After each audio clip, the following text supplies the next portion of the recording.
I've always found indoor storage facilities deeply unsettling. They are massive, windowless concrete mausoleums holding the dead weight of people's forgotten lives. But I never considered them dangerous. Not until a freezing Tuesday morning in November when I learned exactly who can slip through the cracks of a 24/7 access policy. The reason I was there at 2 a.m. was embarrassingly mundane. I had a 6 a.m. international flight for a crucial work conference.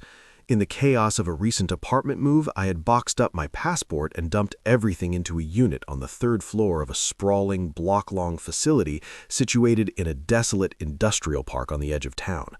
I had no choice. It was either go in the middle of the night or miss my flight and face the wrath of my boss.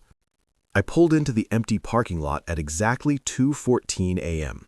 There wasn't another car in sight, just me, the biting wind, and the towering, featureless building. I walked up to the main entrance, shivering in my thin jacket, and punched my 6-digit access code into the wall-mounted keypad. A green light blinked. The heavy, reinforced steel security door unlocked with a loud electronic clack. I pulled it open, the hinges groaning in the quiet night, and stepped inside. The door swung shut behind me. The magnetic lock engaged with a heavy, definitive thud that echoed off the bare cinderblock walls.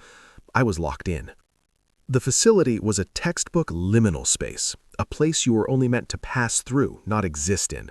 The moment my boots hit the ground floor corridor, my presence triggered the motion sensor lights. With a sharp electric buzz, a row of cheap fluorescent tubes flickered to life, illuminating an endless, sterile hallway of identical bright orange metal roll-up doors. The air was heavily air-conditioned, smelling faintly of dust, cardboard, and ozone.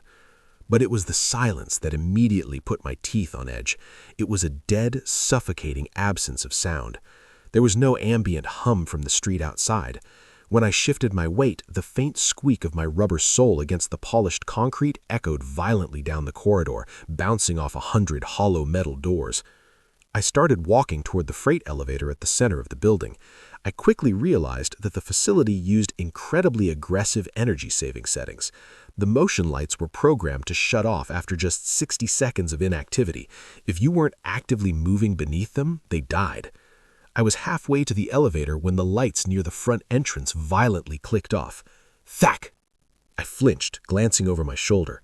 The first 30 feet of the hallway had vanished into an impenetrable pitch-black void. It felt like the darkness was literally swallowing the building behind me as I moved forward. I reached the freight elevator and pressed the call button. Somewhere deep in the concrete shaft, heavy metal gears ground to life. In the absolute silence, the mechanical groan was deafening. The doors parted. I stepped inside the cavernous steel box, hit the button for the third floor, and watched the empty lobby disappear as the doors sealed shut. When the elevator lurched to a halt, the doors opened to a wall of pure blackness. I stepped out, waving my arm blindly. Buzz-click. The lights above me stuttered on, revealing a labyrinth identical to the first floor, a seemingly infinite grid of orange doors stretching in 4 different directions. My unit was 3042, located deep in the back right quadrant of the maze. I turned down my designated aisle. The lights clicked on in sequence ahead of me, while the ones by the elevator immediately snapped off behind me. I was completely isolated in a moving bubble of light. I was about 50 feet down the corridor, digging my brass padlock key out of my pocket when I froze. The sound didn't come from my aisle. It came from somewhere 2 aisles over, completely cloaked in the dark. It was the distinct, heavy, metallic squeal of a roll-up door being slowly pulled down, and then the unmistakable sound of footsteps padding softly against the concrete. I stood perfectly still, my hand gripping the small brass padlock key so hard the jagged teeth dug into my palm. My breath hitched in my chest, trapping the stale, cold air in my lungs. Squeak, pad, squeak. The footsteps 2 aisles over were agonizingly slow and rhythmic. The sound didn't make sense. If it was a night shift worker grabbing tools, they would be clattering, tossing things into a cart, making the normal, careless noise of a person who thinks they are completely alone. But these footsteps were deliberate, calculated. They were the soft, muted sounds of someone stalking. It sounded like someone walking in thick socks or entirely barefoot on the freezing concrete. I looked up at the cheap caged fluorescent tubes directly over my head. The 60-second timer was ticking down. The building was a series of automated zones, and I knew that if I stayed rooted to this spot for another 10 seconds, my zone would click off. The thought of being blind in this maze, sharing the darkness with whoever or whatever was moving parallel to me, sent a violent spike of adrenaline straight through my chest. I had to keep moving. I forced myself forward, abandoning stealth for speed. I needed to get to aisle C, grab the passport from my box, and get back to my car. But every step I took felt deafening. The squeak of my boots echoed off the hundreds of hollow orange metal doors, traveling down the corridors like a beacon. Here I am, here I am. As I passed the first cross corridor, I snapped my head to the right, peering down the long, narrow alley of doors. It was pitch black. No lights had been triggered. Whoever was over there hadn't crossed into the main thoroughfare. They were staying perfectly hidden in the dark. I reached aisle C and hooked a sharp right. The motion sensor here was sluggish. I walked 5 agonizing paces into total blackness before the system finally registered my movement. With a harsh electric zap, the lights hammered on, blindingly bright, stretching down a seemingly endless corridor of identical orange units. My unit, 3042, was situated near the middle of the row. I started down the hall, my keys clenched in my fist like a makeshift weapon. That was when the smell hit me. It was a thick, physical wall of stench that cut completely through the sterile, heavily filtered air conditioning of the building. It was the rancid, unmistakable odor of extreme human neglect. Stale sweat, unwashed hair, dried urine, and the sickeningly sweet scent of rotting food. I gagged, instinctively pulling the collar of my jacket up over my nose and mouth. I slowed down, my eyes scanning the base of the doors. Just 20 feet ahead of me, directly outside Unit 3038, merely 2 doors away from my own, was a sprawling, filthy mess. Pushed haphazardly against the pristine orange corrugated metal were several crushed fast food bags, a mound of heavily stained dark clothing, and 3 empty plastic gallon jugs filled to the brim with a dark, cloudy yellow liquid. The reality of the situation crashed into me with the force of a freight train. The storage facility didn't have a late-night customer. It had a resident. A squatter who had figured out how to bypass the front gate and was living inside a metal box. I froze, staring at the pile of debris. My eyes traced up from the garbage to the hasp on the door of 3038. The heavy steel disc lock wasn't secured. It was hanging completely open, threaded through the metal loop just enough to look locked from a distance. I held my breath, terrified to make even a single sound. In the absolute crushing silence of the hallway, a new noise drifted out from the tiny gap between the roll-up door and the concrete floor. It was a low, wet, ragged sound. The sound of someone breathing just inches away on the other side of the metal door. I stood paralyzed, the ragged, wet breathing rasping through the quarter-inch gap at the bottom of the orange metal door. It was the heavy, rhythmic sound of someone deep in sleep, or perhaps someone who was wide awake, pressing their face against the cold concrete floor to listen to my boots outside.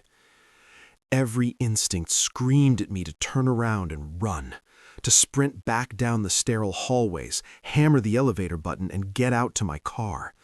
But the thought of my early morning flight, of throwing away months of work over a forgotten passport, anchored my feet to the floor.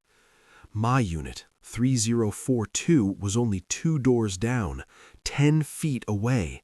I just needed to grab the document and leave. I glanced nervously up at the caged fluorescent lights. I had been standing perfectly still for too long. The 60-second timer was bleeding out. If I didn't move right now, this entire corridor would plunge into absolute suffocating darkness, leaving me blind next to the unlocked door of an unpredictable squatter. Swallowing the lump of dry terror in my throat, I forced my right foot forward. I bypassed the pile of soiled clothes and the sickening yellow jugs, stepping as lightly as humanly possible. Squeak!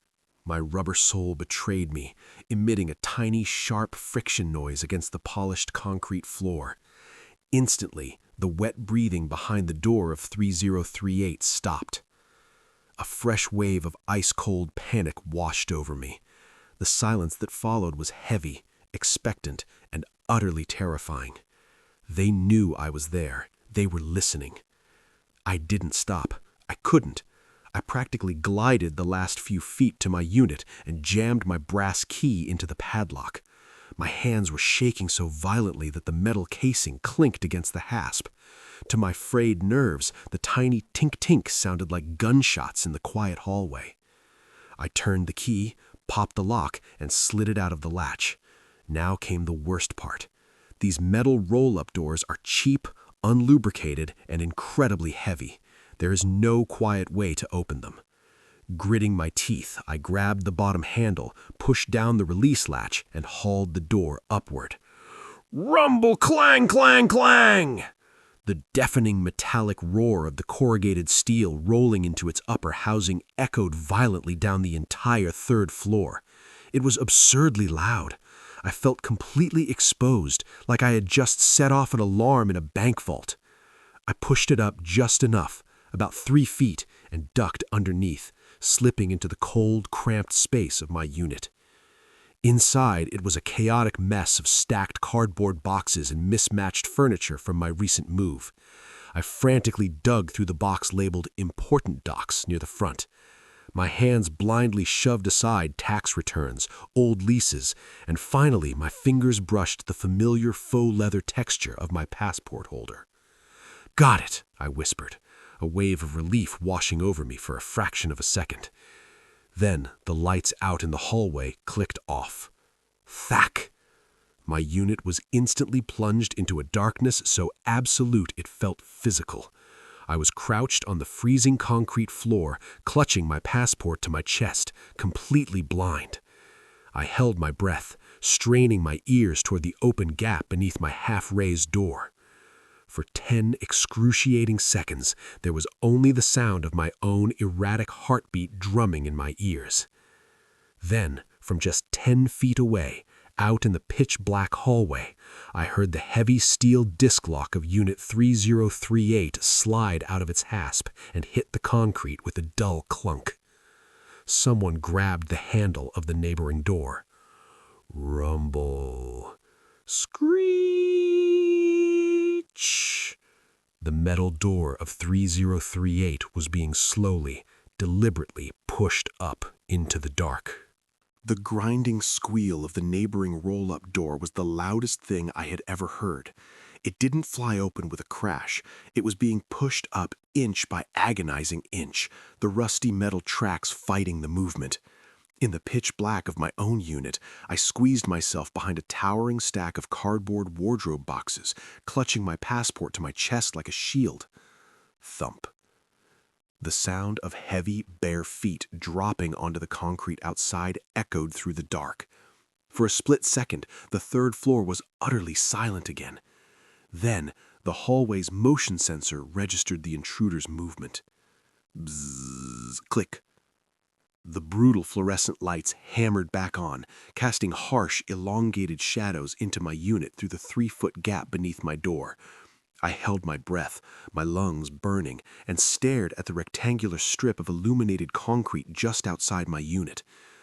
A pair of feet shuffled into view. They were bare, the skin thick, calloused, and stained completely black with months of accumulated industrial grime. They protruded from the frayed, dragging hems of what looked like heavily soiled sweatpants. With them came a fresh, sickening wave of that rancid smell, a potent mix of raw sewage, old sweat, and decay. The feet stopped. They were pointed directly at my unit.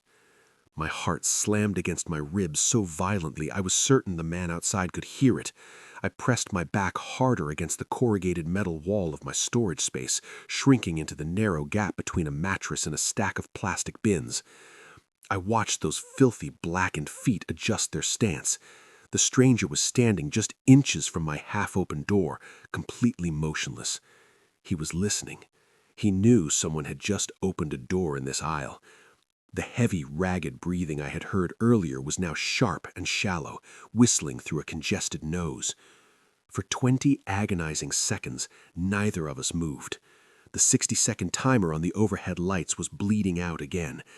I knew with terrifying certainty that if the lights clicked off while he was standing right there, he would duck under my door and come into the dark with me. But then, the massive compressor of the facility's rooftop HVAC unit suddenly roared to life somewhere above us, vibrating the ceiling tiles. The sudden mechanical boom seemed to startle the squatter. The bare feet pivoted abruptly. He turned away from my door and began to walk briskly down the corridor toward the main intersection, heading in the exact direction of the freight elevator. His footsteps were heavy, wet slaps against the polished concrete. I waited until the sound of his slapping feet faded around the corner.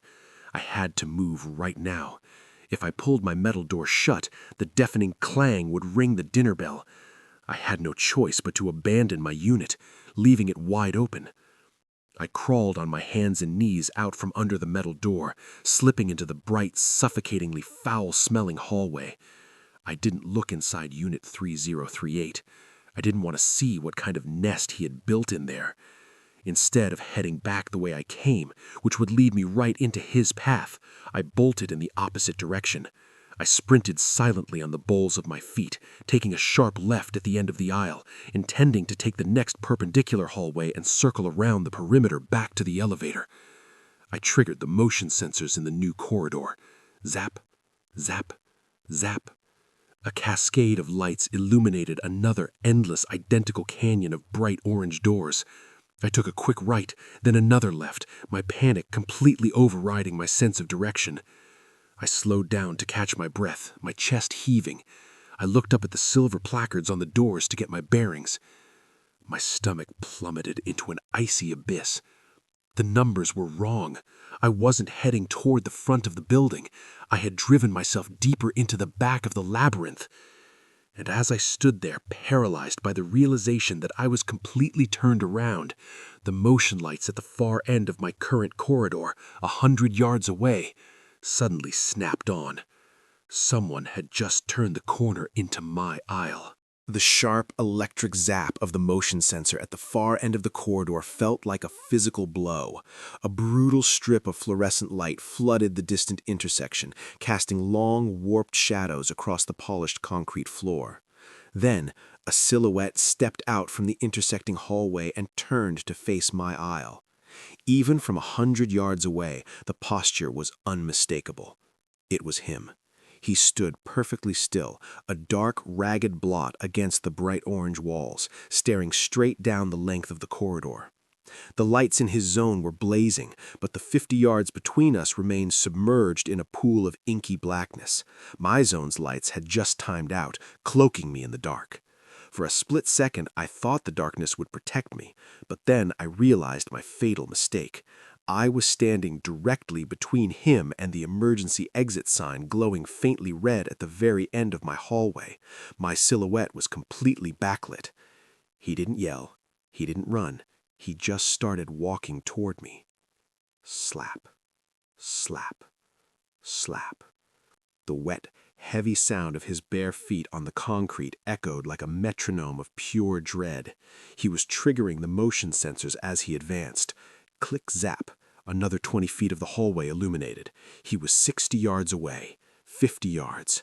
I lunged across the aisle to Unit 3418. I grabbed the heavy steel disc lock. It wasn't clicked shut. It was just hanging there, a decoy. I pushed the metal handle up. It didn't screech or grind like mine had. The tracks were heavily greased. It glided upward in complete silence, stopping about 2 feet off the ground. I threw myself to the concrete and slithered underneath on my stomach, dragging my legs inside just as the lights in the hallway outside my zone snapped on. I froze, pressing my face against the freezing floor. The rectangular gap beneath the door glowed with harsh fluorescent light. I held my breath, listening to the wet slap, slap, slap of his feet approaching. As I lay there in the pitch black of the unit, a suffocating putrid odor filled my lungs. It was infinitely worse than the smell outside his other unit. This wasn't just garbage, it was the sickening stench of rotting meat, ammonia, and concentrated human filth. My eyes slowly adjusted to the sliver of light bleeding in from the hallway. As the shapes in the unit began to materialize out of the gloom, a fresh wave of nausea washed over me. I hadn't just found a random open unit. I had crawled straight into his primary nest. The space was completely hollowed out. In the center lay a filthy, heavily stained mattress stripped of sheets. Surrounding it was a terrifying horde of survival gear and stolen goods, stacks of canned food, a makeshift toilet made from a 5-gallon bucket, and a terrifying array of rusted tools, hammers, a crowbar, and a heavily serrated hunting knife resting on a milk crate. But the worst part were the walls. Taped to the corrugated metal were dozens of Polaroid photos. Even in the dim light, I could tell they were pictures of other people's storage units, open boxes, and people, unsuspecting customers, photographed from a distance within the facility. My blood turned to ice. He wasn't just surviving in here, he was hunting. Slap, slap, slap. The footsteps stopped. The harsh, ragged breathing returned, echoing loudly in the suffocating silence. He was standing directly on the other side of my greased metal door. Then, the fluorescent lights in the hallway outside abruptly clicked off, plunging us both into total, absolute darkness. And a low, gravelly voice whispered from the other side of the thin metal. "I saw you." I saw you. The voice was practically a whisper, a dry, raspy wheeze that slipped underneath the orange corrugated metal and right into my ear. It sounded less like speech and more like an exhale, a guttural, rattling noise devoid of human inflection. My heart seized, thrashing violently against my ribs like a trapped bird. The darkness was absolute, thick, suffocating, and terrifyingly cold. For a solid 10 seconds, there was nothing but the sound of my own erratic heartbeat and his wet, heavy breathing inches from the metal barrier separating us. Then, a sudden, brutal thud hit the door, right at eye level. Bang! I flinched so hard I slammed the back of my skull against a plastic storage bin behind me. The noise echoed down the dead-silent corridor like a gunshot. The force of the impact rattled the tracks of the roll-up door, shaking the entire unit. Bang! Bang! He was pounding his fists into the metal, testing the lock. I scrambled backward into the pitch black of the nest, my hands slipping on the filthy concrete floor. Every instinct screamed at me to scream, to call for help, but there was no one in this massive concrete tomb to hear me. Bang! Rattle. The heavy steel disc lock I hadn't secured from the outside shifted, scraping against the metal hasp. He was lifting it out. I scrambled to my feet, my back pressed against the freezing back wall of the unit.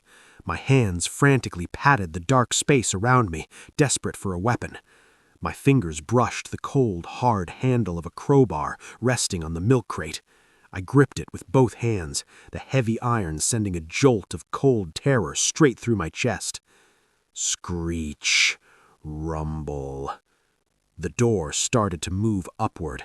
The rusted metal tracks protested with a screech that set my teeth on edge. The sliver of hallway light reappeared, slicing across the filthy mattress and illuminating a pair of bruised, blackened shins. The door rolled up 2 feet, then 3. He bent down, a terrifying silhouette filling the gap. A massive, ragged figure draped in layers of filthy, oversized clothing. The smell, that suffocating wave of old sweat, rot, and raw sewage hit me like a physical blow. He paused, a dark, looming shape halfway under the door. He was waiting for my eyes to adjust, waiting for me to react. I didn't move. I tightened my grip on the crowbar, my knuckles white, ready to swing it at his head the moment he crawled through. I held my breath until my lungs burned. Then the hallway lights outside clicked off again. Thack! We were plunged back into total darkness, separated only by a 3-foot gap of empty air. He didn't crawl in. Instead, he slowly stood back up, retreating into the black hallway. Slap, slap. The wet footsteps moved away from my unit, heading down the corridor. He was leaving. Or so I thought. Clang! Screech! A deafening roar erupted from somewhere behind me. It was the sound of another metal door, massive and heavy, being yanked up and slammed shut with incredible force. The noise echoed wildly off the endless rows of units, making it impossible to track his exact location. Clang! Screech! Clang! The noise bounced off the walls, the ceiling, the floor. It was impossible to track him. He was turning the entire 3rd floor into a terrifying maze of sound, using the darkness and the echoing metal to confuse me, to trap me, to make me panic. I was officially in his hunting ground, and he knew exactly how to play the game. The deafening clang of another metal door slamming shut rattled the fillings in my teeth. It sounded like it came from 2 aisles over, but the chaotic acoustics of the concrete facility made it impossible to be sure. He was turning the 3rd floor into an echoing nightmare of industrial noise. I crouched in the pitch-black mess, my grip on the rusted crowbar slick with cold sweat. My brain raced, trying to find logic in his actions. Why was he making so much noise? Why hadn't he crawled in here and gutted me when he had the chance? Then, the horrifying realization hit me. He wasn't just trying to scare me. He was flushing me out. He knew exactly where I was hiding because it was his space. The door slamming was a distraction, a massive sensory overload meant to mask his true movements across the grid. If I stayed in this putrid, windowless box, I was going to be cornered. I had to use the cacophony to my advantage. Screech! Bang! Another door slammed, this one sounding further down the corridor. I dropped to my stomach and slithered under the half-open door of Unit 3418. I scrambled to my feet in the pitch-black hallway. The motion lights in my zone were still dead. I was completely blind, but I knew the layout well enough to remember that the main central corridor leading back to the freight elevator was just 2 left turns away. I didn't run. Running meant heavy, predictable footsteps. Instead, I power-walked, sliding my rubber-soled boots across the polished concrete to muffle the squeaks. The heavy iron crowbar was raised defensively in front of me, ready to swing at the first solid shape I encountered. I reached the first intersection. I hesitated, terrified that stepping into the open thoroughfare would trigger the lights and expose me as a backlit target. Crash! A door slammed to my right. I took the opportunity and lunged around the corner. Zap! The motion sensors above me sparked to life. The sudden violent glare of the fluorescent tubes stung my dilated pupils. I was totally exposed in a 50-foot corridor of blinding light, flanked by endless threatening darkness on both sides. I forced myself forward, eyes darting wildly to every intersecting aisle, expecting the hulking, ragged figure to lunge out of the shadows. I made the final left turn. At the end of a long, wide corridor, bathed in the pale yellow light of a permanent security fixture, were the massive steel doors of the freight elevator. A desperate, hysterical wave of relief washed over me. I was 50 yards away.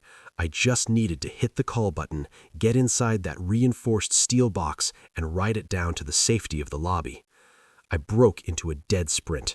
I didn't care about the noise anymore. My boots slapped loudly against the concrete, echoing off the bright orange doors. 40 yards, 30 yards. Then, a heavy mechanical hum vibrated through the floorboards. I skidded to a halt, 30 feet from the elevator bay, gasping for air. Above the heavy metal doors, a red digital display glowed brightly in the dim light. It read 3. Ding! The sound was impossibly cheerful in the grim silence of the building, but the doors in front of me didn't part. Instead, the heavy internal cables ground together with a sickening metallic crunch. The number 3 blinked, then changed to a 2. The elevator was moving down. I stared in sheer, paralyzing disbelief as the display ticked down to 1, where it stopped. The mechanical hum died out with a heavy thud. The massive steel doors in front of me remained tightly sealed. He hadn't been slamming doors just to disorient me. He had been working his way toward the center of the grid while I was hiding. He had called the elevator, sent it down to the lobby, and likely jammed the doors open with a box down there to hold it. He had intentionally disabled my primary exit. I was trapped on the upper floors. And, to make matters worse, the motion lights in the hallway behind me had just violently clicked off, allowing the pitch-black darkness to creep right up to my heels. The glowing red 1 on the elevator display was a digital tombstone. I stared at it, the blood draining from my face as the mechanical hum of the shaft completely died. He had sent the card down and intentionally jammed the doors in the lobby. I was stranded on the 3rd floor of a concrete labyrinth, locked in with a predator who controlled the environment. The sudden thack of the motion sensor timing out 10 feet behind me snapped me out of my paralysis. The darkness was literally eating the hallway, pushing me forward into the pale yellow security light of the elevator bay. But staying in the light was suicide. It made me a stationary target. My mind frantically cycled through the building's fire safety diagrams I had absent-mindedly glanced at months ago. Fire codes mandated emergency stairwells. They wouldn't be in the center of the grid. They had to be situated at the extreme outer perimeter of the building. To reach them, I had to plunge back into the maze, travel all the way to the exterior cinder block wall, and follow it to a corner. I tightened my slick grip on the heavy iron crowbar. I turned my back on the useless elevator doors and looked down the 3 dark corridors branching off from the central hub. I chose the left path. I took a deep breath, raised the crowbar, and stepped past the boundary of the permanent security light. Zap! The first bank of fluorescent tubes above my head flickered and hammered on. The sudden illumination felt like a physical violation. I was exposing myself, but I couldn't navigate the complex geometry of the endless orange doors completely blind. I moved as quickly as I dared, keeping my back grazing the corrugated metal of the units on my right, my eyes frantically scanning the gloom ahead. I made it to the next intersection and paused, letting the 60-second timer bleed out. I needed the lights to turn off so I could slip across the open thoroughfare in darkness. 40 seconds. 50 seconds. Thack! Total blackness swallowed me. I immediately stepped into the cross corridor, feeling my way along the smooth metal. That was when I saw it. Far down the intersecting aisle, perhaps 400 feet away, the motion lights violently clicked on. Zap! A 50-foot section of the corridor was suddenly bathed in stark, clinical white light. I froze, pressing myself flat against a unit door. I held my breath, waiting to see his ragged silhouette pass through the illuminated zone. But the aisle remained completely empty. Then the adjacent zone, slightly closer to me, sparked to life. Zap! He wasn't crossing the aisle. He was walking down it, directly toward the main perimeter artery I was trying to reach, and he was doing it with terrifying speed. The lights were tracking his progress like a gruesome countdown.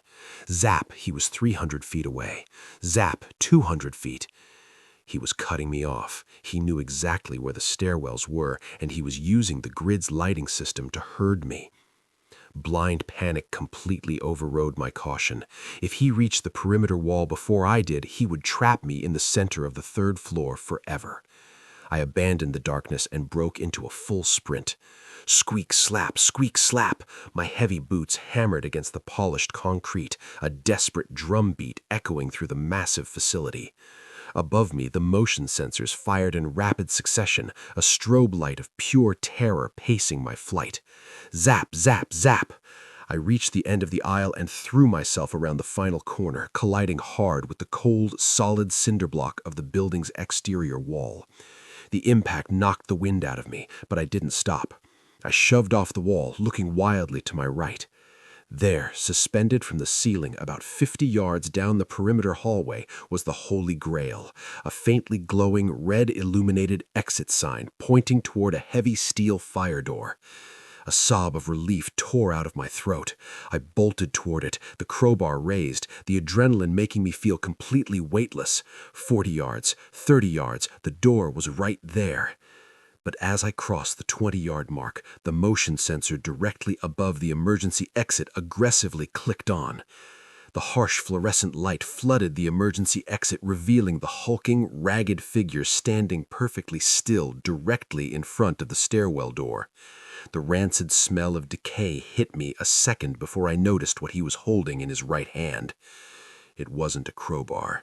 It was the heavily serrated hunting knife I had seen in his nest, its rusted blade gleaming under the brutal white light. I slammed on the brakes, the thick rubber soles of my boots shrieking against the polished concrete. I skidded to a halt barely 20 feet away from him. My chest heaved, pulling in jagged, burning breaths of the stale, putrid air radiating from his filthy clothes. Under the brutal glare of the fluorescent tubes, he looked even more terrifying than in the shadows.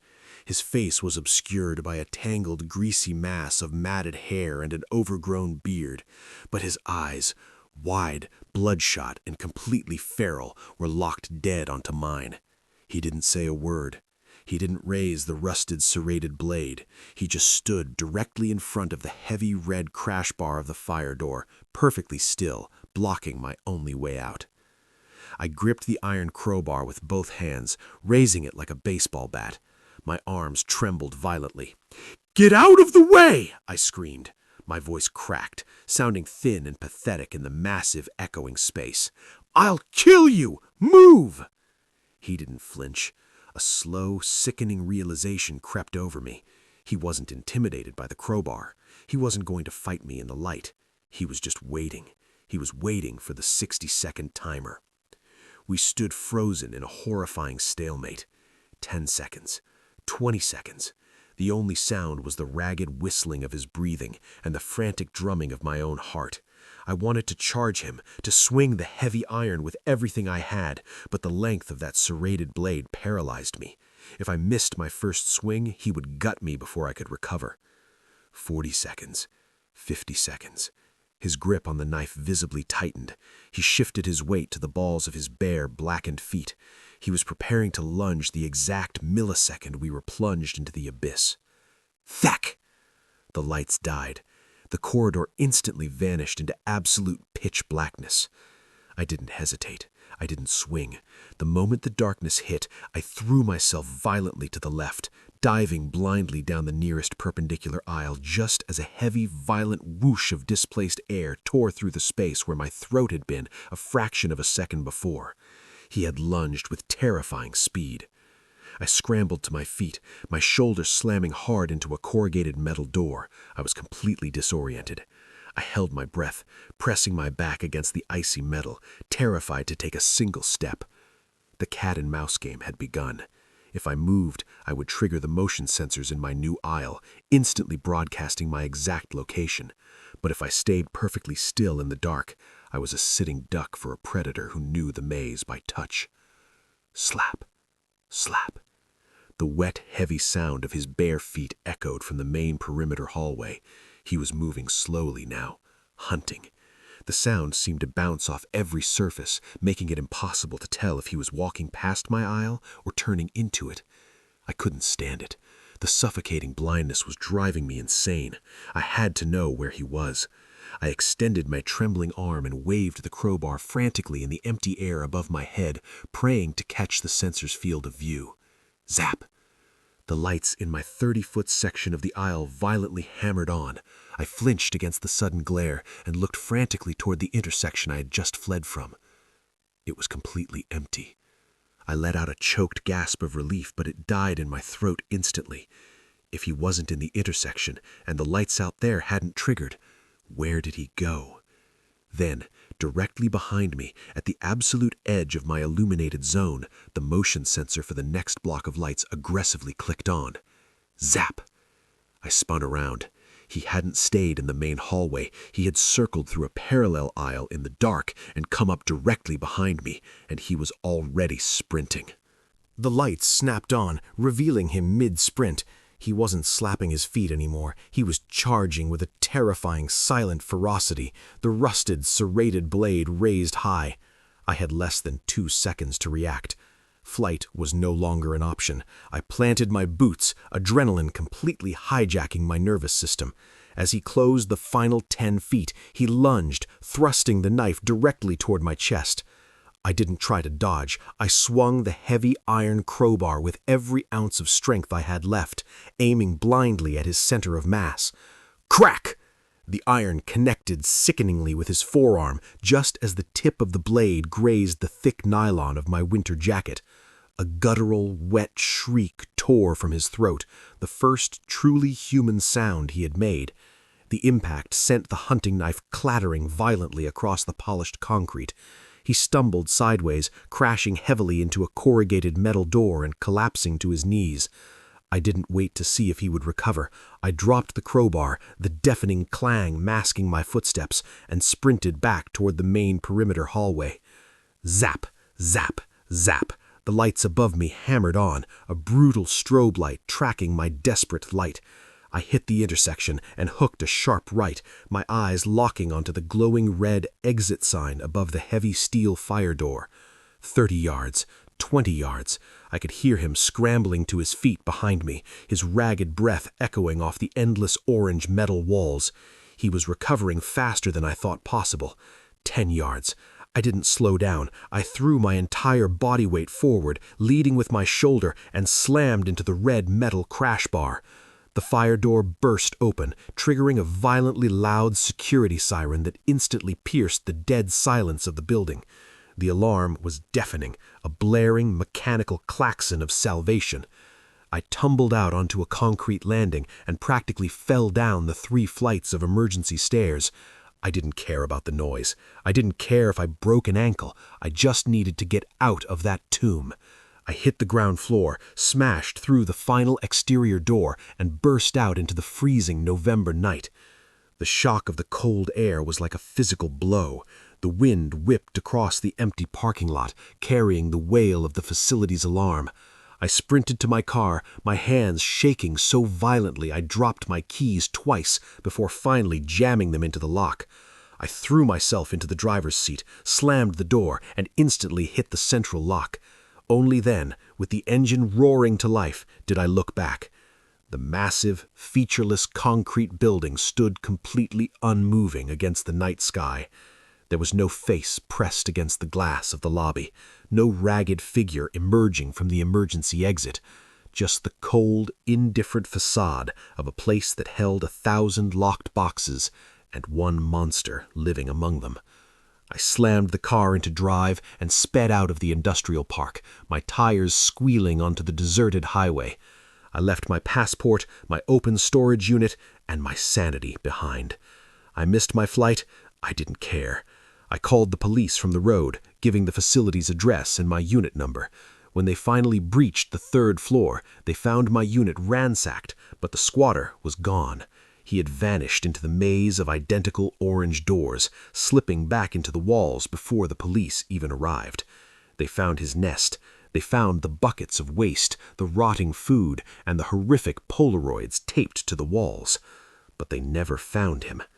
It's been over a year, and I still can't be in a room when an automatic light clicks off. I still check the locks on my doors 3 times a night, because I know that somewhere in that sprawling, windowless maze, he is still there, living in the dark, listening to the squeak of footsteps, and waiting for the 60-second timer to run out.